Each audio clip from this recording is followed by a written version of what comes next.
El hombre que, según la investigación federal, tomó la decisión de asesinar a Carlos Manso, fue localizado 9 meses después en Jalisco. Pero cuando Omar García Harfuch explicó por qué habría ocurrido el crimen, la respuesta abrió una nueva discusión. Los detenidos aseguraban que el alcalde los estaba provocando. Esa es la explicación oficial.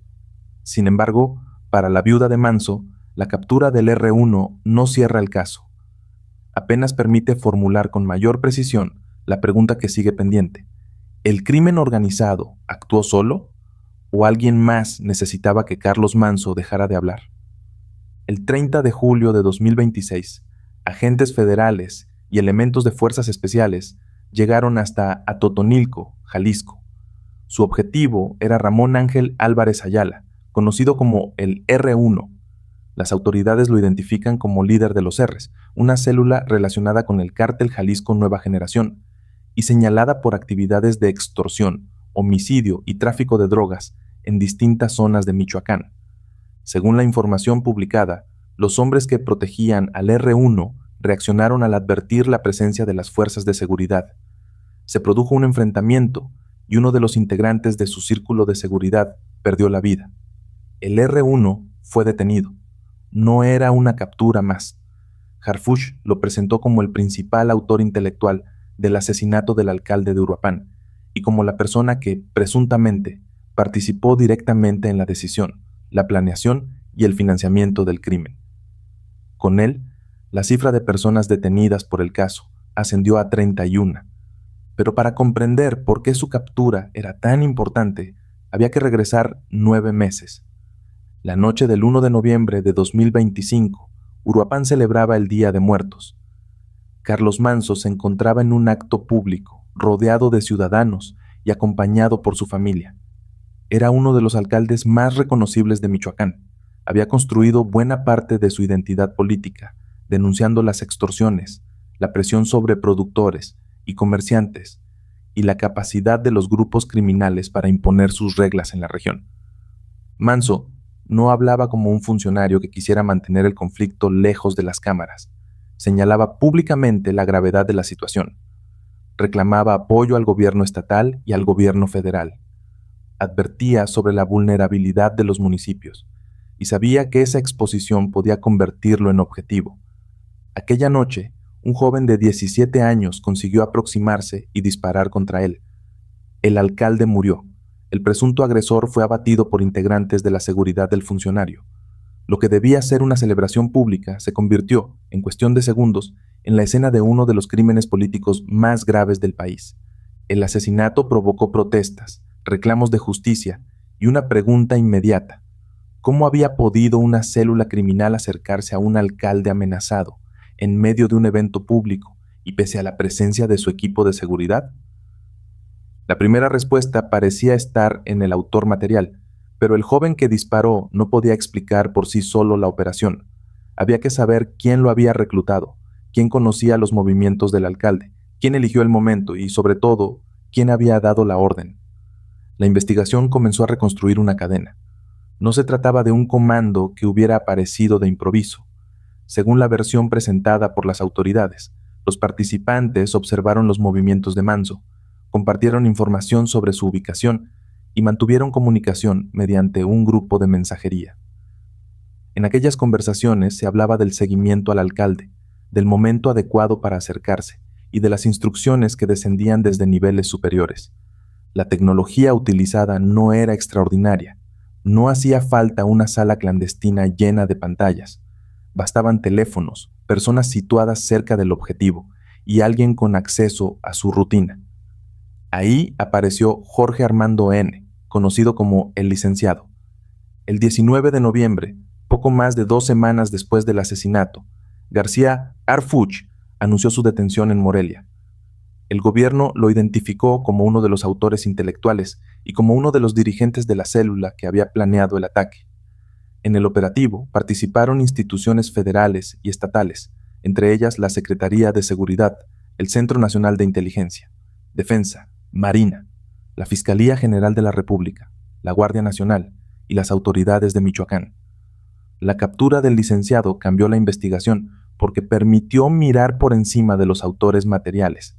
Según los reportes publicados, él habría funcionado como intermediario entre los jóvenes reclutados para ejecutar el crimen y el nivel superior de la organización.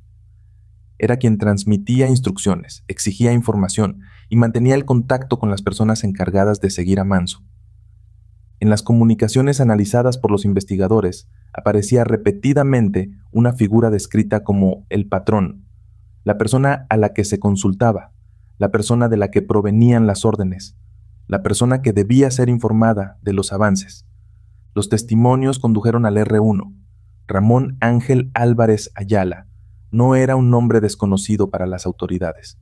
Había sido detenido en 2012 junto con otros integrantes de su familia y pasó aproximadamente una década en prisión. En 2022 fue puesto en libertad por decisión judicial. Después, según la información presentada por el Gabinete de Seguridad, volvió a ocupar una posición relevante dentro de una estructura criminal con presencia en Michoacán y Jalisco. Su organización no dependía únicamente del tráfico de drogas. Las autoridades atribuyen a los CREs actividades de extorsión, homicidio, control de rutas y cobros ilegales a sectores productivos. Productores agrícolas, comerciantes, ganaderos y transportistas aparecen en el mapa económico sobre el que la célula trataba de mantener influencia. En ese contexto, Carlos Manso representaba un problema, no necesariamente porque pudiera destruir por sí solo una organización criminal. Un alcalde no controla todas las instituciones encargadas de perseguir a un cártel, pero sí podía denunciar públicamente el sistema de extorsión, presionar para obtener operativos, exponer a funcionarios sospechosos y elevar el coste político de no intervenir. La investigación sostiene que eso fue interpretado por el grupo como una amenaza directa. Sin embargo, todavía faltaba conocer cómo habían conseguido información tan precisa sobre los movimientos del alcalde. En enero de 2026, Harfuch informó de otras 2 detenciones realizadas en Uruapan, Samuel N. y Josué N., conocido como el Viejito. La importancia de estas capturas no estaba únicamente en el número de implicados. De acuerdo con la versión oficial, Samuel había trabajado dentro del ayuntamiento y habría proporcionado información sobre las actividades y desplazamientos de Manso a la célula encargada de ejecutar el crimen. Si esa acusación queda acreditada judicialmente, significaría que la operación no solo rodeó al alcalde desde fuera, también habría penetrado el espacio institucional que debía protegerlo.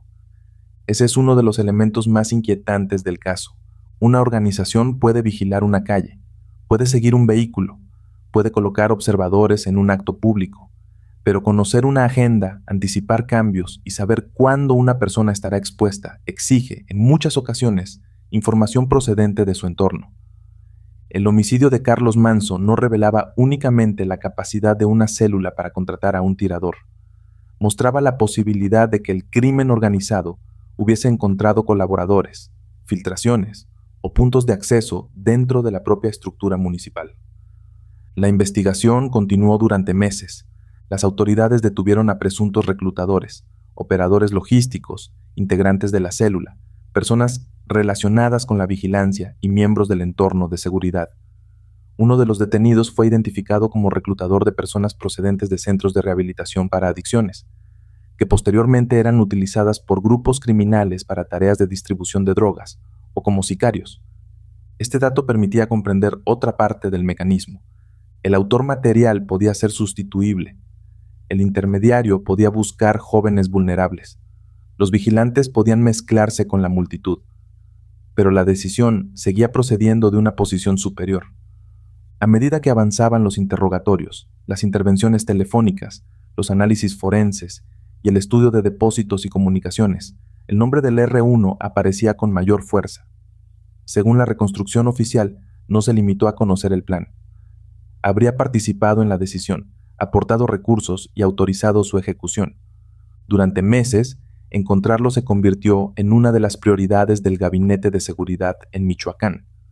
La búsqueda se extendía más allá de Uruapan. Los RS tenían capacidad operativa en distintas localidades y contaban, según Harfuch, con redes de apoyo que les permitían recibir información y desplazarse entre Michoacán y Jalisco. La captura no ocurrió en la ciudad donde fue asesinado Manso. Ocurrió en Atotonilco el Alto, aproximadamente a 100 kilómetros de Guadalajara. La localización fue producto, según los reportes, de meses de seguimiento e inteligencia. Cuando los agentes llegaron, el círculo de seguridad del R1 respondió.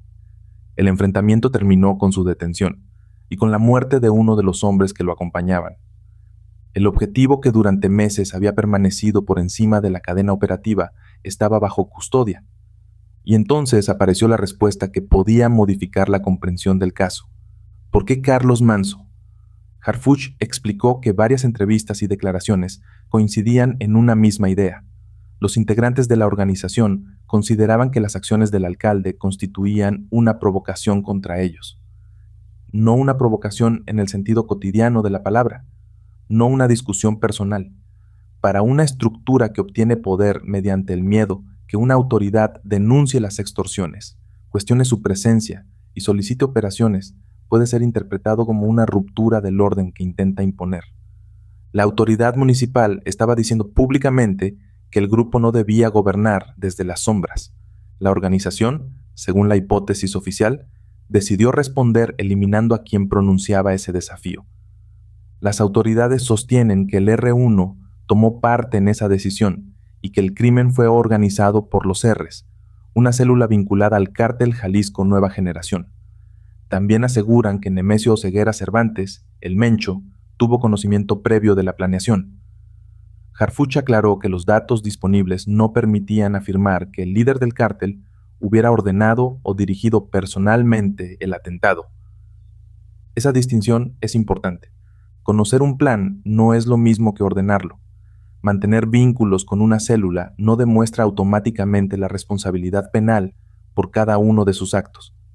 Y una declaración oficial, por detallada que sea, no sustituye el proceso judicial. El R1 ha sido detenido y señalado por las autoridades.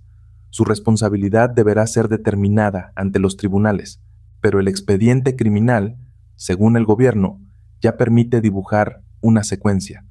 Una organización que se sintió desafiada, un dirigente que habría autorizado y financiado la respuesta, un intermediario que transmitió la orden, una red que vigiló al alcalde, información presuntamente filtrada desde su entorno, jóvenes reclutados para ejecutar el ataque, y un acto público elegido porque permitía acercarse a la víctima. La explicación es coherente con los elementos divulgados por las autoridades, pero no es la única lectura que permanece sobre la mesa. Tras la captura del R1, Grecia Quirós, viuda de Carlos Manso y actual alcaldesa de Uruapan, reconoció el trabajo de las instituciones federales, afirmó que la justicia comenzaba, pero que todavía no había terminado. Quirós no niega necesariamente la participación de la célula criminal. Lo que cuestiona es que la estructura descubierta explique por completo el origen del encargo. Antes de morir, Manso había mantenido conflictos y acusaciones públicas contra distintos actores de la política michoacana. Su viuda también ha relatado que después de algunos de esos señalamientos, personas en motocicleta acudieron durante varios días a las proximidades de su domicilio para intimidarlos. A partir de esos antecedentes, pide que no se cierre una posible línea política. Hasta el momento, la información divulgada públicamente no demuestra que un actor político haya encargado el asesinato. Las personas mencionadas por Quirós han rechazado las insinuaciones. La hipótesis política sigue siendo una exigencia de investigación, no un hecho probado. Pero su planteamiento introduce una pregunta legítima. Que una organización criminal ejecute un asesinato no implica necesariamente que todas las motivaciones terminen dentro de esa organización. En México, las fronteras entre poder económico, estructuras delictivas, autoridades locales y disputas políticas pueden superponerse. Por eso identificar a los ejecutores no siempre basta para comprender a quién beneficiaba el crimen. También puede ocurrir lo contrario. La necesidad social de encontrar una explicación política puede llevar a buscar responsables para los que todavía no existen pruebas. Un documental riguroso no debe convertir sospechas en certezas. Debe separar lo que consta en la investigación, lo que sostienen los testigos, lo que afirman las autoridades y lo que continúa sin demostrar. Lo confirmado es que Carlos Manso fue asesinado el 1 de noviembre de 2025 durante un acto público.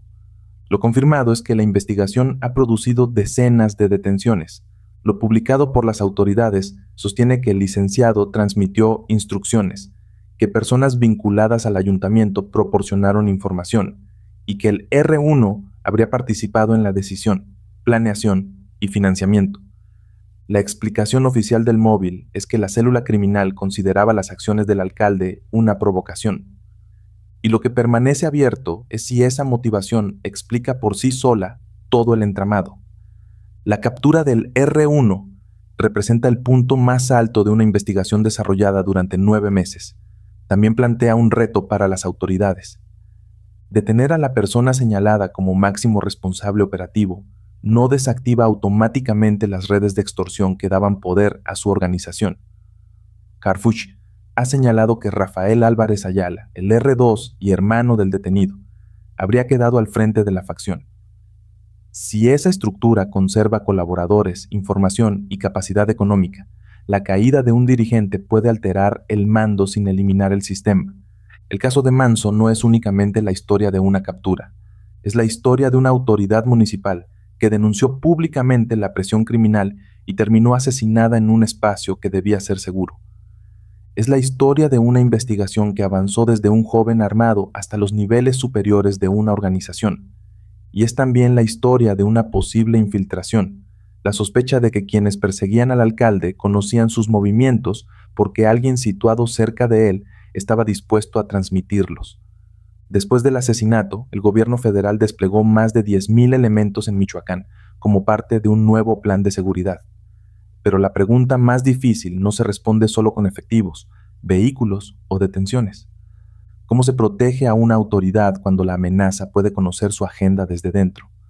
¿Cómo se desmantela una organización que no solo controla armas, sino información, economías locales y redes de colaboración? ¿Y cómo puede asegurarse que la captura del presunto autor intelectual no se convierta en el cierre apresurado de una investigación que todavía debe explicar todas sus conexiones? Ramón Ángel Álvarez Ayala está detenido.